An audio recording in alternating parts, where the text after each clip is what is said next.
नाजरीन, याजूज माजूज कौन है और इस वक्त कहाँ है? मैं हूं मोमिन अली और आप तमाम देखने और सुनने वालों को अस्सलाम वालेकुम। नाजरीन, यकीनन आप सब ने याजूज माजूज का जिक्र सुन रखा होगा, लेकिन अक्सर लोग इस कौम की असल हकीकत से बेखबर है। ज्यादातर लोग ये नहीं जानते कि आखिर याजूज माजूज क्या है और ये कैसे हमलावर होंगे। तो हम आपको बताते चले कि याजूज माजूज एक ऐसी कौम का नाम है जिनका जिक्र तमाम इल्हामी किताबों में मिलता है कि इस कौम को हजरत जुल्करनैन अलैहिस्सलाम ने दीवार तामीर करके इस दुनिया की दूसरी जानिब कैद कर दिया था, लेकिन कयामत से पहले याजूज माजूज उस दीवार से निकलने में कामयाब हो जाएंगे और ये कौम जहाँ से गुजरेगी वहाँ पर इंसानी बस्तियों को तबाह व बर्बाद करती हुई जाएगी और फिर ये कौम हमला करते करते एक झील तक पहुँचेगी जिसका जिक्र किताबों में मिलता है। बताया जाता है कि ये कौम उस झील के पानी को पी जाएगी, यहाँ तक कि इनके पीछे आने वाली याजूज माजूज के गिरोह को पानी का एक कतरा भी नसीब नहीं होगा और ऐसा महसूस होगा कि जैसे यहाँ पर कभी कोई झील थी ही नहीं। इस झील का नाम तिब्रिया है और ये बहरे तिब्रिया के पास मौजूद है। तिब्रिया नामी ये झील इसराइल के शहर तिब्रिया में वाक़ है और ये इसराइल के सबसे बड़ी मीठे पानी की झील है, जो कि 21 किलोमीटर लंबी, 13 किलोमीटर चौड़ी और 43 मीटर गहरी है। ये वो झील है जिसे आज इसराइल अपने लिए मोतबर समझता है और यही झील याजूज माजूज की मंजिल होगी, जिसका जिक्र कुरान मजीद में अल्लाह ताला ने 1400 साल पहले इरशाद फरमा दिया था। प्यारे दोस्तों, कससुल कुरान नामी किताब में मुसन्निफ मौलाना हाफिज रहमान ने इस सवाल का इंतहाई मुफस्सिर जवाब दिया है कि याजूज माजूज आखिर कौन है और ये कहाँ रहते हैं। इन्होंने अपनी किताब में जिक्र किया है कि कुरान पाक की सूरह काफ में इस कौम का जिक्र मिलता है। इरशाद बारी ताला है कि यहाँ तक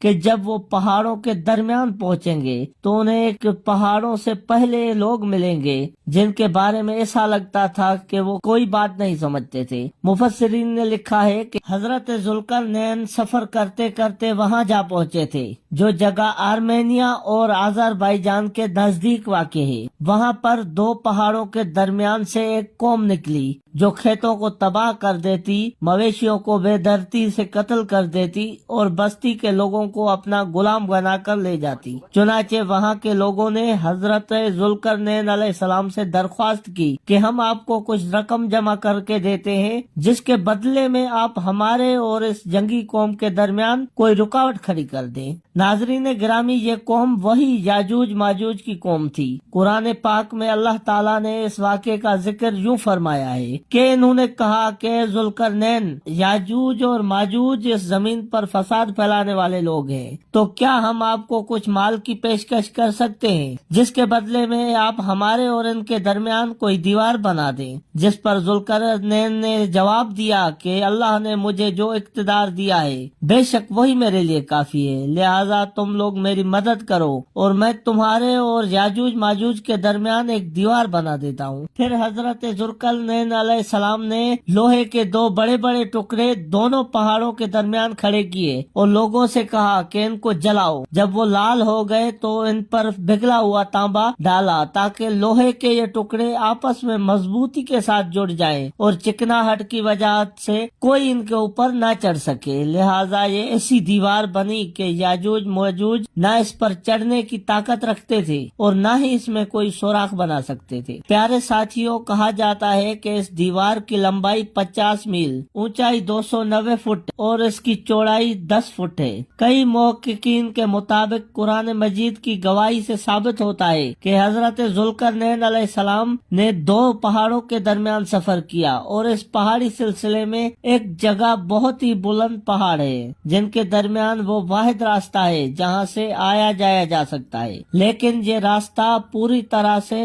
बर्फ से ढका हुआ है जिसके अंदर लोहा और तांबा मौजूद है। तारीख के मुताबिक याजूज माजूज हजरत नूह अलैहिस्सलाम के एक बेटे याफिस की औलाद में से हैं, जो खाना बदोश और वहशी कबाइल पर मुश्तमिल है। इनकी तादाद बहुत तेजी से बढ़ी और ये हजरत जुल्करनैन अलैहिस्सलाम के जमाने तक मुख्तलिफ कबाइल, कौमों और आबादियों में फैल चुके। کئی تاریخی روایت میں آتا ہے کہ تب سے اب تک یاجوج ماجوج اسی کوشش میں لگے ہوئے ہیں کہ وہ کسی طرح سے اس دیوار کو گرا کر باقی دنیا سے جا ملیں۔ تب سے لے کر آج تک یہ روز دیوار کو توڑتے ہیں، اور جب ان کا سردار حکم دیتا ہے کہ باقی کا کام کل کریں گے تو وہ واپس چلے جاتے ہیں، لیکن اگلے دن دیوار پہلے سے پھر مضبوط ہو چکی ہوتی ہے۔ دوستو، مفسرین کا کہنا ہے کہ اللہ تعالیٰ کے حکم سے جب یاجوج ماجوج کے خروج کا وقت آن پہنچے گا تو وہ سارا دن دیوار میں سوراخ کریں گے، اور ہر روز کی طرح ان کا سردار شام کے وقت واپسی کا حکم دے گا اور کہے گا کہ باقی کا کام کل کریں گے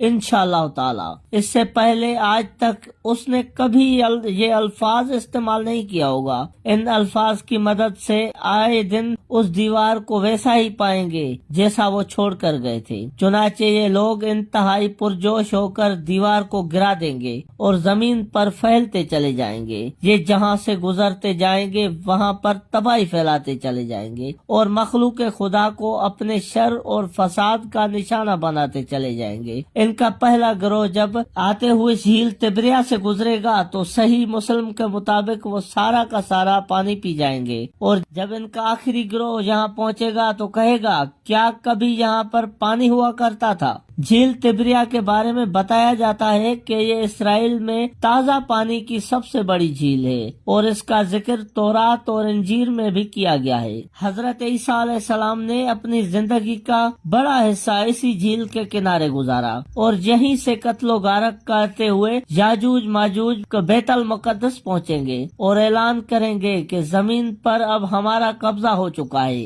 اور اب ہم آسمانوں پر قبضہ کریں گے اور آسمانوں کی طرف تیر پھینکیں گے جو کہ خون آلود ہو کر واپس آئیں گے، اور کوئی بھی ان کا مقابلہ نہیں کر پائے گا۔ جس کے بعد حضرت عیسیٰ علیہ السلام اللہ تعالیٰ کے حکم سے مسلمانوں کو اپنے ساتھ لے کر کوہ طور پر پناہ لیں گے، اور عام لوگ محفوظ مقامات پر اپنے آپ کو بند کر کے اپنی جانیں بچائیں گے۔ ناظرین، مولانا حافظ رحمان نے اپنی کتاب قصص القرآن میں لکھا ہے کہ حضرت عیسیٰ علیہ السلام تمام مسلمان مل کر اللہ سے دعا کریں گے کہ اللہ تعالیٰ ان سے جان چھڑائے، اور پھر اللہ تعالیٰ ان کی گردنوں میں ایک ایسا کیڑا پیدا کر دے گا جو ان کی موت کا باعث بنے گا، اور پوری زمین ان کی لاشوں سے بھر جائے گی، اور پھر اللہ کے حکم سے بارش برسے گی جو زمین کو ان تمام لاشوں سے پاک کر دے گی۔ یاجوج ماجوج کے نکلنے کا وقت ظہور مہدی علیہ السلام اور خروج دجال کے بعد ہوگا۔